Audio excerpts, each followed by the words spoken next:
എൻ്റെ പേര് ആൻ്റണി. ഞാൻ കന്യാകുമാരി ഡിസ്ട്രിക്റ്റിൽ നിന്നാണ് വരുന്നത്. എന്നെ ഒരു സാക്ഷിയാക്കി ഇവിടെ കൊണ്ടുവന്നതിന് ഈശോയ്ക്കും മാതാവിനും ഞാൻ നന്ദി പറയുന്നു. ഞാൻ കഴിഞ്ഞ മാർച്ചിൽ വിസിറ്റിൽ ദുബായിൽ പോയിരുന്നു.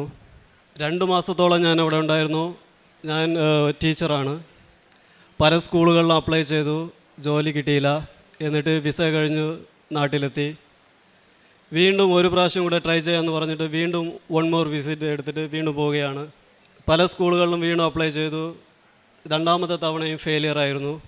എന്നിട്ട് ഞാൻ കഴിഞ്ഞ ജൂലൈ മാസം ഇവിടെ വന്ന് ഉടമ്പടി എടുക്കുന്നു. എന്നിട്ട് ഞാൻ ഓഗസ്റ്റിലാണ് ടിക്കറ്റ് ബുക്ക് ചെയ്തിരുന്നത്. ശരി, ഇപ്രാവശ്യം ഉടമ്പടിയോടെ നമ്മൾ പോയി അപ്ലൈ ചെയ്യാം, ജോലി കിട്ടുമെന്നുള്ളൊരു വിശ്വാസമുണ്ടായിരുന്നു. പക്ഷേ ഞാൻ ഉടമ്പടി എടുത്ത ഒരാഴ്ചയിൽ തന്നെ നാട്ടിൽ ഇരിക്കുമ്പോൾ തന്നെ എനിക്ക് ഇൻ്റർവ്യൂ കാൾ വന്നു. ജോലി കൺഫേമായി.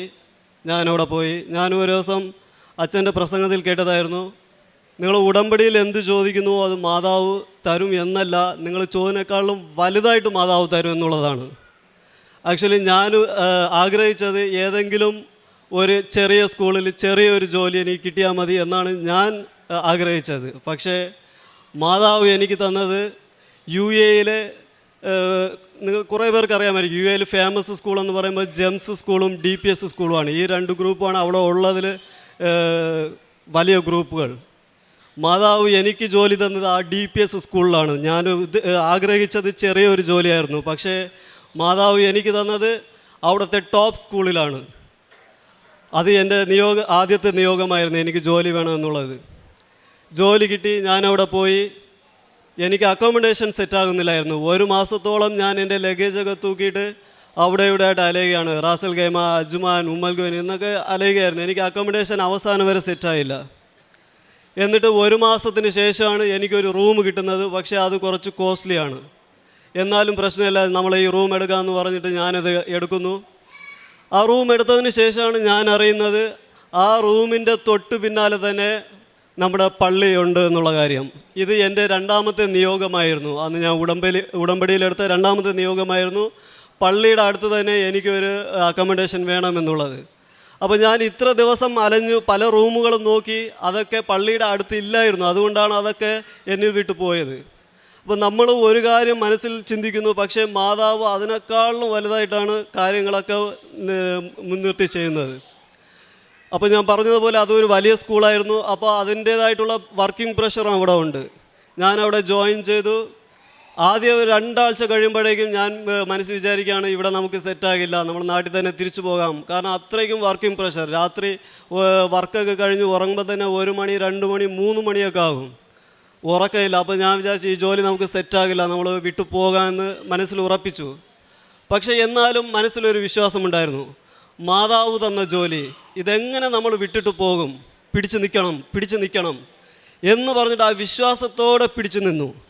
ഇന്ന് ഞാൻ വളരെ ഹാപ്പിയാണ്. ആ ഉടമ്പടിയിൽ നമ്മൾ എന്തൊക്കെ നിയോഗങ്ങൾ വയ്ക്കുന്നോ നമ്മൾ ആഗ്രഹിക്കുന്നതിനേക്കാളും വലുതായിട്ട് മാതാവ് നമുക്ക് ചെയ്യും. മാതാവിന് ഞാൻ നന്ദി പറയുന്നു. ഉടമ്പടി എടുക്കുമ്പോഴേക്കും നമ്മൾ ഈ പ്രേക്ഷിത പ്രവർത്തനങ്ങൾ അവർ പറയുന്നുണ്ട്. അതും നമ്മൾ ആ സമയത്ത് തന്നെ ഞാൻ ഇവിടെ നിന്ന് വാങ്ങിച്ച ആ പത്രങ്ങളൊക്കെ അവിടെയും കുറേ പേർക്ക് കൊടുത്തു. ഞാൻ സ്കൂൾ ബസ്സിൽ പോകുമ്പോൾ എൻ്റെ അടുത്തിരിക്കുന്നവരോട് എൻ്റെ ഈ കാര്യങ്ങളൊക്കെ പറയും. മാതാവ് ഇടപെട്ടാണ് ഈ ജോലി തന്നത് എല്ലാവരോടും. പിന്നെ ഞങ്ങളുടെ കന്യാകുമാരി ഡിസ്ട്രിക്റ്റിൽ നിന്ന് ഇവിടെ എല്ലാ മാസവും ഉടമ്പടി എടുക്കേണ്ട ആൾക്കാരൊക്കെ വരും.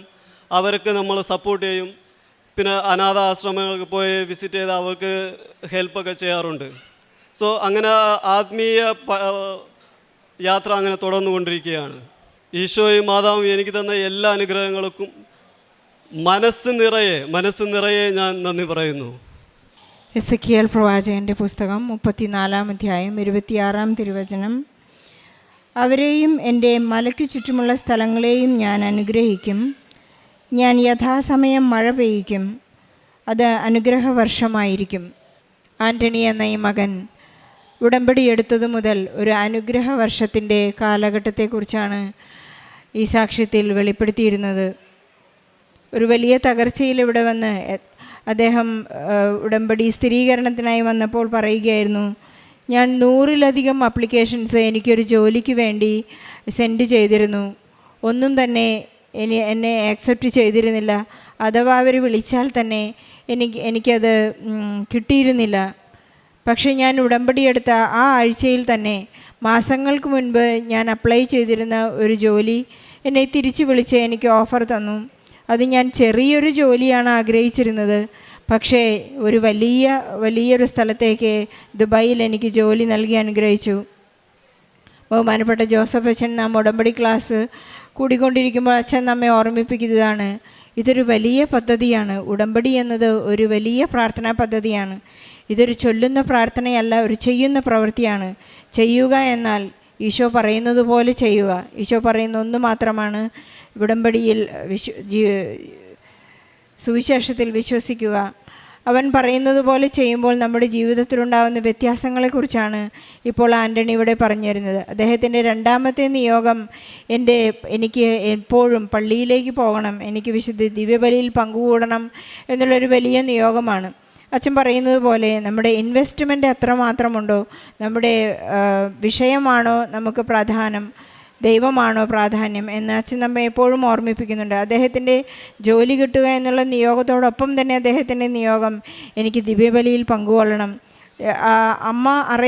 പരിശുദ്ധ അമ്മ അറേഞ്ച് ചെയ്ത ആ ജോലിയുടെ ആ സ്ഥലത്ത് ആളുടെ അക്കോമഡേഷനടുത്ത് വളരെ തൊട്ട് തന്നെ പള്ളിയുണ്ടായിരുന്നു. അദ്ദേഹത്തിന് കൃത്യമായി ഈശോയെ കാണുവാനും ആരാധിക്കുവാനുമുള്ള സൗകര്യം പരിശുദ്ധ അമ്മ തന്നെയാണ് ഏറ്റുകൊടുത്തത്. ഉടമ്പടിയിൽ അദ്ദേഹം കടന്നു വന്ന പിച്ചവെച്ച ഉടനെ തന്നെ അദ്ദേഹത്തിന് ഉടൻ പരിഹാരം എന്നോണം ജോലിയിൽ പ്രവേശിക്കുവാനും വലിയ ഒരു സാധ്യതയുള്ള സ്കൂളിലേക്ക് പോകാനും അദ്ദേഹത്തിന് ജോലി ചെയ്യാനും സാധിച്ചു. അവിടെ ഉണ്ടായിരുന്ന എല്ലാ പ്രതിസന്ധികളെയും തരണം ചെയ്യാൻ വിട്ടുപോരാം. ഇത് വലിയ ഒരു പദ്ധതി ആയതുകൊണ്ട്, വലിയൊരു സ്കൂളായതുകൊണ്ട് എൻ്റെ കാലിബർ അവിടെ നടക്കില്ല എന്നെല്ലാം അദ്ദേഹം ചിന്തിച്ചപ്പോഴെല്ലാം പരിശുദ്ധ അമ്മയുടെ മധ്യസ്ഥത, പരിശുദ്ധ അമ്മയുടെ നേർച്ച വസ്തുക്കളാണ് അദ്ദേഹത്തെ അവിടെ പിടിച്ചു നിർത്തിയതും ആ ജോലിയിൽ തുടരാൻ അദ്ദേഹത്തിന് സാധിക്കുന്നതും. നമുക്കെപ്പോഴും ഉടമ്പടിയിൽ ഉറച്ചു നിൽക്കാം. കാരണം പോകുന്ന വഴിക്ക് സൗഖ്യപ്പെട്ടു എന്ന് നാം വായിച്ചെടുക്കുന്നുണ്ട്.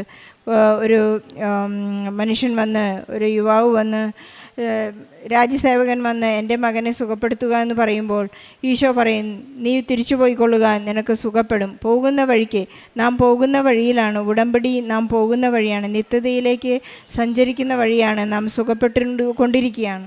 നമുക്കെപ്പോഴും ഈശോ സൗഖ്യവും സമാധാനവും സന്തോഷവും ഐശ്വര്യവും നൽകുന്ന ഈ വലിയ പ്രാർത്ഥനാ പദ്ധതി നമ്മെ നിത്യതയിലേക്ക് എത്തിക്കട്ടെ. നമുക്കെപ്പോഴും ഈശോയോടും പരിശുദ്ധ അമ്മയോടും കൂടെ യാത്ര ചെയ്യാം. ഈശോ നൽകിയ, ആൻ്റണിക്ക് നൽകിയ എല്ലാ അനുഗ്രഹങ്ങൾക്കും കൃപകൾക്കും നന്ദി പറഞ്ഞുകൊണ്ട് ഈശോയ്ക്കും പരിശുദ്ധ അമ്മയ്ക്കും നല്ല ഒരു കയ്യടി നൽകി സാക്ഷ്യം നമുക്ക് സമർപ്പിക്കാം.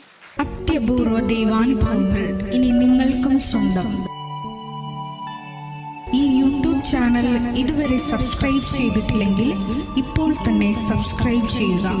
ഈ വീഡിയോ ഇപ്പോൾ തന്നെ നിങ്ങളുടെ സുഹൃത്തുക്കൾക്ക് ഷെയർ ചെയ്തുകൊണ്ട് കർത്താവിൻ്റെ പ്രേക്ഷിതരാകുക.